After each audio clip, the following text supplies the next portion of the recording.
नमस्कार दोस्तों, पॉलिटी के इस सीरीज़ में पार्ट 3 हम करने जा रहे हैं। मैं प्रोफेसर रवि रंजन सर फिर से आप लोगों का स्वागत करता हूं। पार्ट 1 और पार्ट 2 का वीडियो ऑलरेडी अपलोडेड है। रेलवे से पूछे गए प्रीवियस ईयर क्वेश्चन हम ऑलरेडी कर रहे हैं। पार्ट 1 और पार्ट 2 हमारा कंप्लीट हो चुका है। आज हम करने वाले हैं पार्ट 3 वीडियो, जिसमें कि क्वेश्चन नंबर 200 से लेकर के हम 300 तक करेंगे। तो चलिए स्टार्ट करते हैं। पहला क्वेश्चन, हु एडमिनिस्टर्स, क्वेश्चन दिया है who administers the oath to the president of India. President of India शपथ किनके सामने लेते हैं, ये क्वेश्चन आपसे पूछा गया है। तो किनके सामने लेते हैं, तो आप सभी लोग को पता है चीफ जस्टिस ऑफ इंडिया के सामने प्रेसिडेंट ऑफ इंडिया शपथ लेते हैं। फिर से क्वेश्चन पूछा गया, who administers the oath of president office of the president of India, तो चीफ जस्टिस ऑफ इंडिया इसका करेक्ट आंसर होगा। Next question, who administers the oath of the president of India, chief justice of India. Who appoints chief election commissioner and election commissioners of India. chief election commissioner और election commissioner India को कौन appoint करता है, तो आपको पता होना चाहिए president of India. Article 324 Indian constitution किस चीज से रिलेटेड है, आर्टिकल 324 किस चीज से रिलेटेड है, independent election commission. Independent election commission is related to article 324.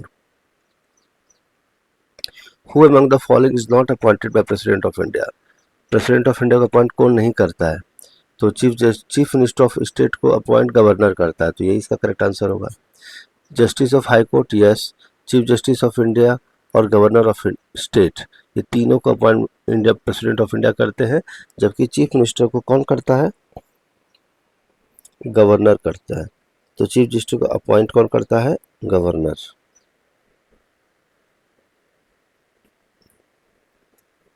The first woman to serve as the president of India was, first president कौन थी जिन्होंने प्रेसिडेंट ऑफ इंडिया की शपथ ली थी, वो कौन थी, प्रतिभा पाटिल। इन whom does the supreme command of the defense forces of the Union West as per the Constitution of India. The President of India is the supreme commander of all forces. ये बात आप सभी लोग को पता होगा। Who was the fourth president of India? तो fourth president of India कौन थे, तो फोर्थ प्रेसिडेंट ऑफ इंडिया थे बीडी जैती। कौन थे, बीडी जैती थे, वेंकटागिरी थे, जाकिर हुसैन थे या ज्ञानी जैल सिंह थे। तो आपको बताना है फोर्थ प्रेसिडेंट कौन थे। तो फोर्थ प्रेसिडेंट कौन थे बताइए, वीवी गिरी। कौन थे, वीवी गिरी जो थे fourth president of India.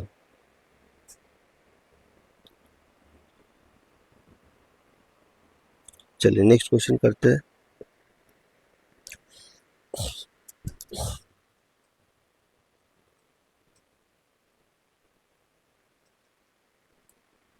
Who among these two president over as the president of India after Rajendra Prasad, Rajendra Prasad के बाद कौन बने थे प्रेसिडेंट ऑफ इंडिया, तो आप लोगों को पता होना चाहिए कौन बने थे, एस राधा कृष्णन।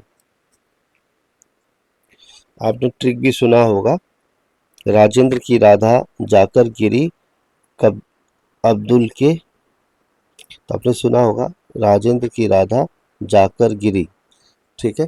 तो राजेंद्र की राधा, तो राधा सेकंड हो गई, मतलब राजेंद्र प्रसाद के बाद राधा कृष्णन बने थे second president of India. Ramnath Kovind is the president of, कौन से नंबर के रामनाथ कोविंद प्रेसिडेंट थे, आपको बताना है कि कौन से नंबर के थे, तो 14th नंबर के थे। Which president of India is known as the missile man, missile man सभी लोग को पता है डॉक्टर एपीजे अब्दुल कलाम थे मिसाइल मैन, यस और नो। चलिए बहुत बढ़िया। Next question, who among the following was awarded the Bharat Ratna award before becoming the president of India, president of India बनने से पहले उनको भारत रत्न का अवार्ड मिला था, वो कौन थे बताइए। वो थे एस राधाकृष्णन को भारत रत्न का अवार्ड मिला था। Next,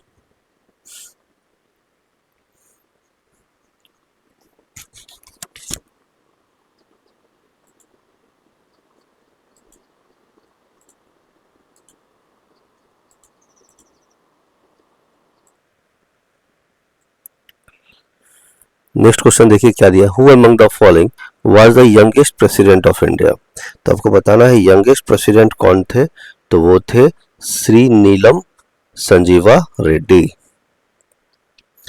in India all the bills introduced and passed by both the houses, Lok Sabha and Rajya Sabha, can come into force only after they receive the assent of. Lok Sabha और राज्यसभा में जो बिल आता है वो तभी पास हो सकता है जब उस पर कौन सिग्नेचर करे, president of India. The 5 year term of the president is calculated from. 5 year term कब से कैलकुलेट होता है प्रेसिडेंट का, तो ये होता है the day he assumes charge. Which of the following former Indian president took office for the shortest term? कौन सा पहले प्रेसिडेंट थे जो सबसे कम समय के लिए प्रेसिडेंट ऑफ इंडिया बने थे, तो आपको बताना है ये कौन से थे। डॉक्टर जाकिर हुसैन। जो जाकिर हुसैन जो थे शॉर्टेस्ट पीरियड के लिए ही क्या बने थे, प्रेसिडेंट बने थे। और ये कितने साल के लिए बने थे, सिर्फ 2 साल के लिए, फॉर ओनली 2 years। 1967 से 69 तक, 1967 से लेकर के 69 तक। Who constitutes the electoral college that elects the president of India? constitutes के इलेक्टोरल कॉलेज के अंदर क्या क्या आता है, कौन कौन लोग आते हैं, ये आपको बताना है। तो आपको पता होना चाहिए elected members of the parliament और स्टेट लेजिस्लेटिव असेंबली दोनों लोग इलेक्टोरल कॉलेज में पार्टिसिपेट करते हैं। What is the total number of members nominated by the president in Lok Sabha and Rajya Sabha. ठीक है, लोकसभा और राज्यसभा मिला करके टोटल नॉमिनेटेड मेंबर्स प्रेसिडेंट के द्वारा कितने लोग होते हैं, तो आपको पता होना चाहिए टोटल 14 लोग होते हैं। कितने लोग होते हैं, 14 लोग। तो प्रेसिडेंट लोकसभा राज्यसभा में 12 लोग तो होते हैं और 2 एंग्लो इंडियन कम्युनिटी के लोग होते हैं। ठीक है,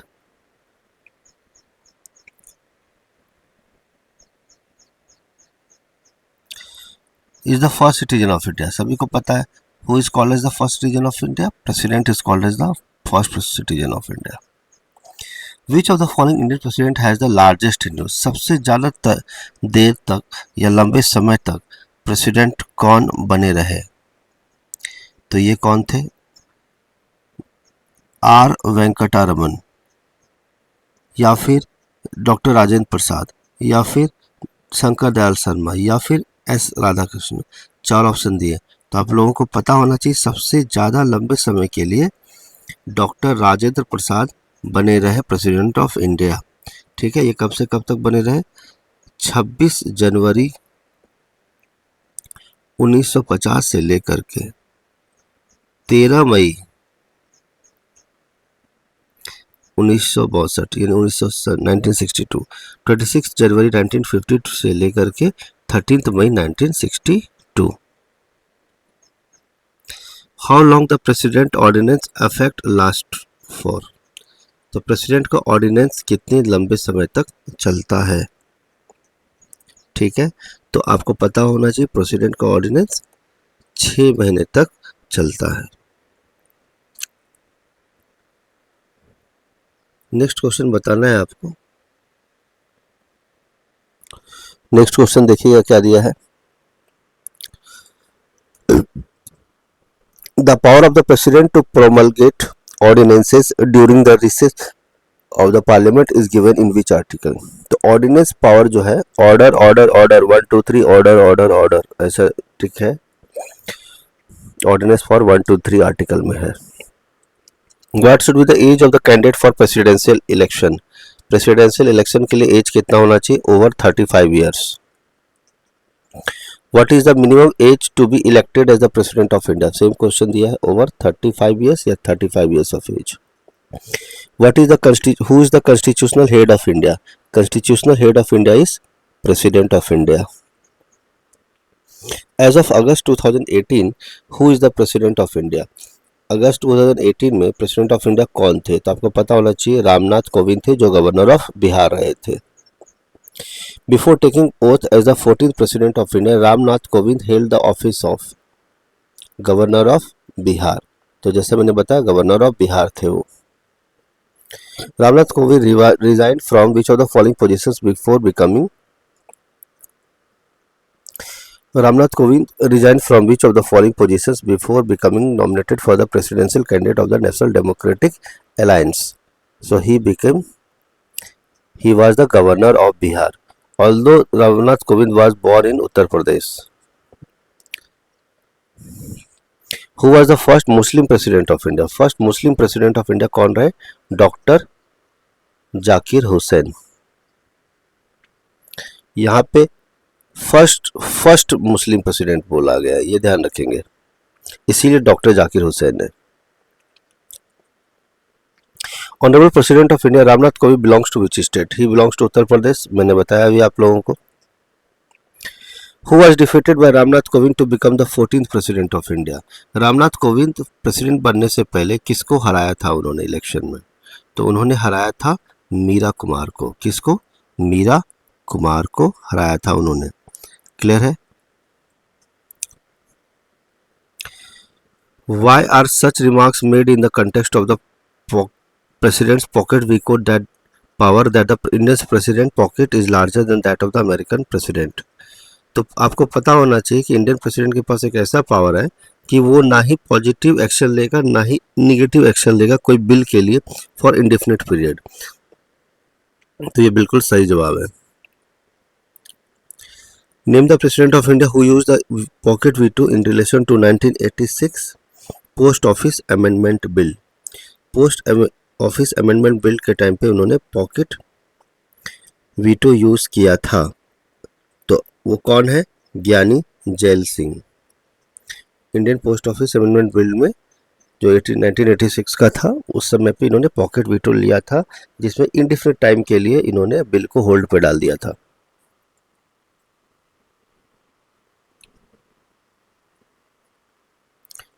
The financial emergency in the Republic of India can be declared by financial emergency कौन डिक्लेयर कर सकता है? तो सभी लोग को पता होना चाहिए, वो प्रेसिडेंट ही क्या कर सकता है? डिक्लेयर कर सकता है। लेकिन कौन से आर्टिकल के अंदर? आर्टिकल 360। आर्टिकल 360 के अंदर फाइनेंशियल इमरजेंसी डिक्लेयर की जाती है। Who has the right to take the final decisions in the dispute related to the election of the President of India? President of India का अगर हो रहा हो इलेक्शन, तो उस समय पे फाइनल डिसीजन किसका होगा? अगर कोई डिस्प्यूट हुआ तो फाइनल डिसीजन कौन लेगा? सुप्रीम कोर्ट लेगा। कौन लेगा? Supreme court. On 25 July 2012 Shri Pranab Mukherjee took over as the president of India. तो प्रणब मुखर्जी जो है कौन से नंबर के प्रेसिडेंट बने थे, ये आपको बताना पड़ेगा। 25 जुलाई 2012 को तो वो बने थे 13th प्रेसिडेंट ऑफ इंडिया। तो प्रणब मुखर्जी जी कौन से बने थे? 13th। उसके बाद कौन बने? रामनाथ कोविंद बने। उसके बाद द्रौपदी मुर्मू जो 15th नंबर की अभी है 2025 में। Who among the following has never been the vice president of India? कौन है जो वाइस प्रेसिडेंट कभी नहीं बने? हैदर अंसारी, एपीजे अब्दुल कलाम, वेंकटरमन, शंकर दयाल शर्मा। तो आपको इसका आंसर पहले से पता होगा कि कौन से नहीं बने हैं कभी भी वाइस प्रेसिडेंट। तो वाइस प्रेसिडेंट कभी नहीं बने हैं एपीजे अब्दुल कलाम। एपीजे अब्दुल कलाम जो है वो प्रेसिडेंट ऑफ इंडिया बने हैं। यहाँ पे पूछा है वाइस प्रेसिडेंट, ठीक है? तो ये एपीजे अब्दुल कलाम क्या बने हैं? प्रेसिडेंट ऑफ इंडिया बने हैं, ना कि वाइस प्रेसिडेंट बने हैं। विच of the following officers in India is elected on the basis of proportional representation? Proportional representation में कौन से ऑफिसर इंडिया के इलेक्ट हुए हैं? तो आपको बताना है इसका करेक्ट आंसर क्या होगा। तो प्रोपोर्शनल रिप्रेजेंटेशन से किसका इलेक्शन होता है? प्रेसिडेंट का इलेक्शन होता है। किसका होता है? प्रेसिडेंट का इलेक्शन होता है। Who is consider the executive head India? India के एग्जीक्यूटिव हेड किसे कहा जाता है? तो आपको पता है एग्जीक्यूटिव हेड किसे कहा जाता है? प्रेसिडेंट ऑफ इंडिया को एग्जीक्यूटिव हेड कहा जाता है। तो इस तरह से प्रेसिडेंट का टॉपिक कंप्लीट हुआ। अब हम चलेंगे नेक्स्ट चैप्टर या नेक्स्ट टॉपिक। नेक्स्ट टॉपिक है हमारा vice president of India, chapter number 11, vice president of India. ठीक है, वाइस प्रेसिडेंट ऑफ इंडिया हमारा नेक्स्ट चैप्टर है। As of October 2020 who is the vice president of India? अक्टूबर 2020 में आपको बताना है कि वाइस प्रेसिडेंट इंडिया के कौन रहे थे। तो आपको पता होना चाहिए एम वेंकैया नायडू जो है रहे थे 2020 के कौन वाइस प्रेसिडेंट। अभी 2025 में कौन है? कमेंट्स में डाल के बताएंगे। यस, एस जगदीप धनखड़ जो है वो वाइस प्रेसिडेंट ऑफ इंडिया है 2025 ये करंट ईयर में। Who is elected by the electoral college consisting of house of parliament, Rajya Sabha and Lok Sabha. तो राज्यसभा, लोकसभा और पार्लियामेंट के दोनों लोग बैठते हैं। कौन इलेक्ट किए? इलेक्टोरल कॉलेज से इलेक्ट होता है। तो देखिए यहाँ पे लिखा वाइस प्रेसिडेंट, गवर्नर, प्रेसिडेंट और चीफ जस्टिस ऑफ इंडिया। तो आप सभी लोगों को पता होगा इसका करेक्ट आंसर क्या है? Vice president of India. ठीक है, Who of the following या which of the following article is related to election of vice president? Vice president के इलेक्शन के लिए कौन से आर्टिकल बताए गए हैं? तो आर्टिकल नंबर 66। आर्टिकल नंबर 66 जो है वो किसका है? वाइस प्रेसिडेंट के लिए। The vice president of India is elected bye whom? तो इलेक्टेड कैसे होता है? आपको अभी जस्ट बताया था मैंने। बताना है आपको कैसे इलेक्शन होता है। तो बाय बोथ द मेंबर्स या by members of both the houses of parliament, Lok Sabha and Rajya Sabha. लेकिन याद रखिए जब मैं बोल रहा हूँ कि लोकसभा राज्यसभा ही सिर्फ लोग बैठे हैं तो वाइस प्रेसिडेंट, अगर members of houses of parliament, Lok Sabha, Rajya Sabha और लेजिस्लेटिव असेंबली के लोग भी बैठेंगे तो प्रेसिडेंट का इलेक्शन होगा। ठीक है, जबकि सिर्फ लोकसभा राज्यसभा बैठेंगे तो वाइस प्रेसिडेंट का इलेक्शन होगा। The vice president of India is elected by. तो vice president of India elect किससे किया जाता है? तो अभी जस्ट मैंने बताया था members of both houses of parliament, that is Lok Sabha and Rajya Sabha. अगर लेजिस्लेटिव असेंबली जोड़ देंगे तो प्रेसिडेंट ऑफ इंडिया हो जाएगा। ठीक है, और सिर्फ लोकसभा और राज्यसभा हो ओनली तो ये किसके लिए होगा? वाइस प्रेसिडेंट के लिए होगा। चलिए, according to the constitution of India no person shall be eligible for election as vice president unless he is a citizen of India, has completed the age of 35 years and is qualified to be elected as a member of the council of state. ये कौन सा article में दिया? यानी vice president के लिए article अभी just हमने बात किया था article 66। Next question, as of October 2022 who is the vice president of India? अभी जस्ट बात किया था वेंकैया नायडू। तो वेंकैया नायडू क्या है? 2020 के vice president of India. Who is the second highest constitutional post in India? तो पहला जो हाईएस्ट पोस्ट होता है वो तो प्रेसिडेंट ऑफ इंडिया होता है, ये तो मालूम, highest rank order of precedence बोलते हैं। जबकि सेकंड वाला जो सेकंड हाईएस्ट पोस्ट है वो वाइस प्रेसिडेंट के पास होता है। What is the term of office of vice president of India? तो term of office of vice president of India, vice president of India का जो ऑफिस होता है कितने साल के लिए होता है? तो आप सभी लोग को पता होना चाहिए प्रेसिडेंट ऑफ इंडिया का भी 5 years होता है और वाइस प्रेसिडेंट ऑफ इंडिया का भी 5 ईयर्स ही होता है। Who was the UPA candidate for the post of vice president in the 2017 election. ठीक है, तो आपको बताना है कि यूपीए कैंडिडेट 2017 इलेक्शन के लिए वाइस प्रेसिडेंट के लिए कौन खड़े हुए थे। तो आप सभी लोग को पता होना चाहिए, गोपाल कृष्ण गांधी। क्या नाम है?